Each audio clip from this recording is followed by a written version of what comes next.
KP Nooruddeen charitable trust നിർമ്മിച്ചു നൽകുന്ന ഉമ്മൻചാണ്ടി സ്മാരക സ്നേഹവീടിൻ്റെ താക്കോൽദാനം നിർവഹിച്ചു. പാടിയോട്ടുചാലിൽ നടന്ന പരിപാടി ഷാഫി പറമ്പിൽ ഉദ്ഘാടനം ചെയ്തു. ചടങ്ങിൽ പെരിങ്ങോം ഉമ്മർ അധ്യക്ഷനായി. Soni Sebastian, advocate VV Abdul Rasheed, PJ Saji, Mahesh Kunnummal, Ravi Ponnamvayal, KK Suresh Kumar, Pranav Thattummal, Shoukath Ali എന്നിവർ സംസാരിച്ചു. ഇന്ത്യയുടെ പാർലമെന്റ് പുറത്ത് നിങ്ങൾ കാണുന്നുണ്ട്. അദ്ദേഹത്തെ വേട്ടയാടുന്നതിനുള്ള ശ്രമങ്ങൾ RSS മുഖ്യ ശത്രുവായി പ്രഖ്യാപിച്ചിരിക്കുന്ന നരേന്ദ്രമോദിയും സംഘവും മുഖ്യ ശത്രുവായി പ്രഖ്യാപിച്ചിരിക്കുന്ന രാഹുൽ ഗാന്ധി. ആ രാഹുൽ ഗാന്ധിയുടെ തെരഞ്ഞെടുപ്പിനെ സംബന്ധിച്ച് ജനങ്ങളെ തെറ്റിദ്ധരിപ്പിക്കുന്ന മിസ്ലീഡിംഗ് പ്രസ്താവനയുമായി CPIM പുറത്തേക്ക് വരുന്നു. എന്നിട്ട് നോക്കണം, അതിന്റെ ഫോളോ അപ്പ് എവിടുന്ന? അതിന്റെ ഫോളോ അപ്പ് മഹാരാഷ്ട്രയിൽ നിന്ന് BJPയുടെ മന്ത്രി ഈ പ്രസ്താവനക്ക് ചൂടുപിടിച്ചുകൊണ്ട് പറയുന്നു, കേരളം മിനി പാകിസ്ഥാനാണെന്ന്. ആലോചിച്ച് നോക്കുക, കേരളത്തിലെ CPM എവിടേക്കാണ് പുറത്തുള്ളത്? നിങ്ങൾ ചിന്തിച്ചു നോക്കുക, അവരുടെ അജണ്ടകൾ എന്താണെന്നുള്ളത്. ഈ കഴിഞ്ഞ ലോക്സഭാ തെരഞ്ഞെടുപ്പിലും അതിനുശേഷം നടന്ന ഉപതെരഞ്ഞെടുപ്പുകളിൽ ഉണ്ടായിരുന്ന, ഞാൻ വടകരയിൽ മത്സരിക്കാമെന്നൊക്കെ പറഞ്ഞു BJPയുമായി ഡീൽ ഉണ്ടാക്കിയതാണ്. ഞാൻ വടകരയിൽ മത്സരിക്കുമ്പോൾ തെരഞ്ഞെടുപ്പിന്റെ തലേ ദിവസം ഒരു സ്ക്രീൻഷോട്ട് ഉണ്ടാക്കി, കാഫറിന്റെ സ്ക്രീൻഷോട്ട് ഉണ്ടാക്കി നമ്മുടെ മേലെ വർഗീയതയുടെ ചാപ്പ് കുത്താൻ പോയി. അവസാനം കോടതി ഇടപെട്ട് അന്വേഷിച്ചു വന്നപ്പോ അത് കോൺഗ്രസിന്റെ ഗ്രൂപ്പിൽ നിന്നല്ല, അത് UDFന്റെ ഗ്രൂപ്പിൽ നിന്നല്ല, നിങ്ങളുടെ റെഡ് എൻകൗണ്ടറും നിങ്ങളുടെ ചെമ്പറയും നിങ്ങളുടെ സഖാക്കളുടെ ഗ്രൂപ്പിൽ നിന്ന് അത് പൊട്ടിപ്പുറപ്പെട്ടതാണെന്നുള്ള വിവരം വന്നു. അവര് തന്നെ ഒരു വ്യാജമായ സ്ക്രീൻഷോട്ട് ഉണ്ടാക്കിയിട്ട് നാട്ടിലെ ജനങ്ങളെ തമ്മിലടിപ്പിക്കാൻ അവര് തന്നെ നടത്തുന്ന ശ്രമങ്ങളെ വടകരയിലെ ജനങ്ങൾ തോൽപ്പിച്ചത് 1,14,506 വോട്ടിന്റെ ഭൂരിപക്ഷത്തിലാണെന്ന് നമുക്കറിയാം. എന്നിട്ട് പറഞ്ഞു പാലക്കാട്ട് BJPക്ക് കൊടുക്കാൻ വേണ്ടിയാണ്.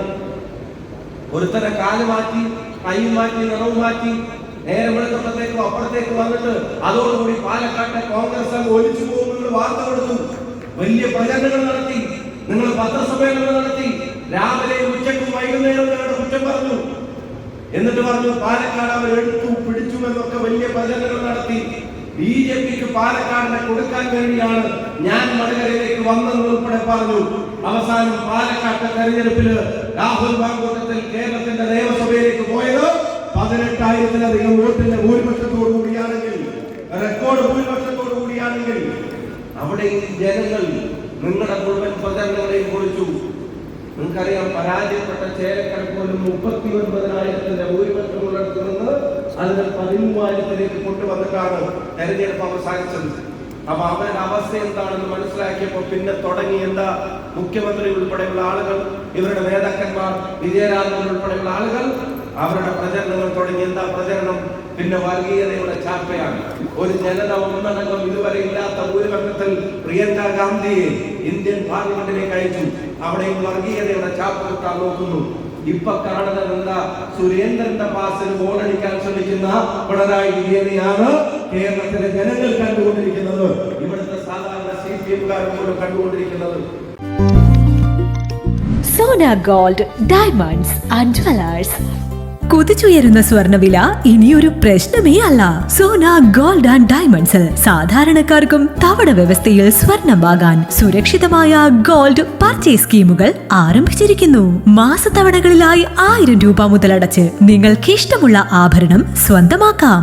എല്ലാവർക്കും സൗകര്യപ്രദമായ വ്യത്യസ്ത പ്ലാനുകൾ. Monthly gold purchase scheme, gold 12, monthly diamond purchase plan, വജ്രം, old gold investment scheme, oldies gold advance booking scheme, easy gold 1000 രൂപ മുതലുള്ള മാസത്തവണകൾ, ചുരുങ്ങിയ കാലാവധി, അംഗങ്ങളാകുന്നവർക്ക് പ്രത്യേക ആനുകൂല്യങ്ങൾ, ലളിതമായ അംഗത്വ നടപടി. ഇന്ന് തന്നെ അംഗത്വം എടുക്കൂ. ഇനി നിങ്ങളുടെ നിക്ഷേപവും വളരട്ടെ. Sona gold and diamonds, Cherupuzha, Vellarikundu, Alakode, Padiyottuchal. കൂടുതൽ വിവരങ്ങൾക്ക് കോൾ 9188410391 at 04985240391.